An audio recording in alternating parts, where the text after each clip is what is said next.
Umakyat na sa 39 ang mga nasawi sa magnitude 6.9 na lindol sa Negros Oriental.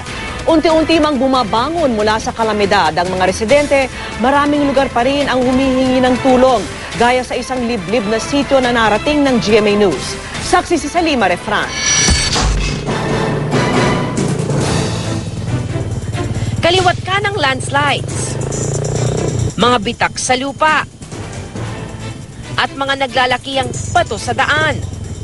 Ito ang sumalubong sa aming paglalakbay patungo sa liblib na sityo ng Tampa sa Barangay Balamban. Matapos maghabal-habal, naglakad kami sa maputik at matarik na daan at tumawid pa ng sapa. Medyo matagal-tagal na rin tayo naglalakad, no? 2 beses na tayong tumawid ng sapa. Pero pupuntahan natin sa likod pa ng bahagi ng bundok na yun.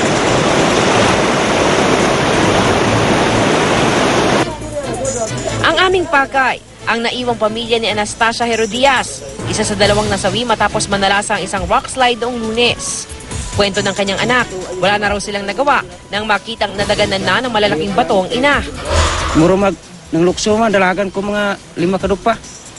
Baling ko sa pikasapa, agki, kinlapaw ng batos kong ulo. Sila kayo nalagan, una kong upo, pag-upo na ako, upo sila tanan. Ang isa niyang kapatid na si Jonald, nagtamo ng matinding pinsala sa muka at ulo at nagpapagamot ngayon sa Provincial Hospital.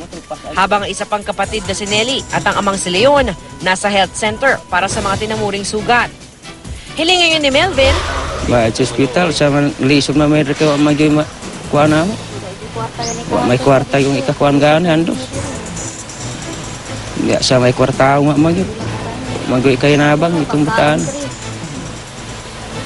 Ako na maluya to yung gawa yun. Hindi yun kuhan itong bataan. Ako, hindi yun mabuhay kayo muna yung sa ginawa. animoy nagpanic buying naman ang mga residente sa Gihulngan City nang dumugin ang mga tindahan ngayon lang nagbukas matapos ang lindol.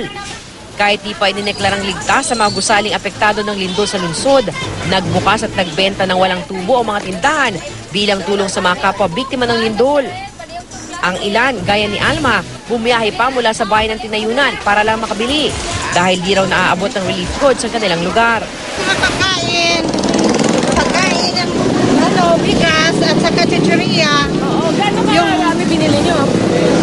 More than 3,000 kung yung binili ko. Kasi maubusan na yung pagkain, wala na kami pagkain sa bahay. Kung ang mga tindahan sa Gihulngan nagbukas na, ang mga eskwelahan namang napinsala ng lindol, mananatiling walang klase sa susunod na linggo. Sa paunang ulat kasi ng DepEd Negros Oriental, nawasak ng lindol ang di bababa sa 200 school buildings sa mga bayan ng Valle Hermoso, La Libertad, Himalalud, Tayasan, Ayungon, Bindoy at Mabinay. Bukod pa yan sa mahigit 400 silid-aralan na kailangan pang kumpunihin. Pinag-aaralan na ngayon ang pagtatayo ng mga tent at pansamantalang classroom na gawa sa kawain at pawid habang hinihintay ang tulong mula sa National Office ng DepEd. Sa ngayon, umabot na sa 39 ang bilang ng mga nasawi sa lindol sa Negros Oriental. Nadagdag sa listahan ng 3 katawang nakuha sa Gihulngan at 2 pa sa La Libertad. 66 naman ang patuloy pa rin hinahanap. Mula rito sa Negros Oriental, ako si Salima Refran, ang inyong saksi.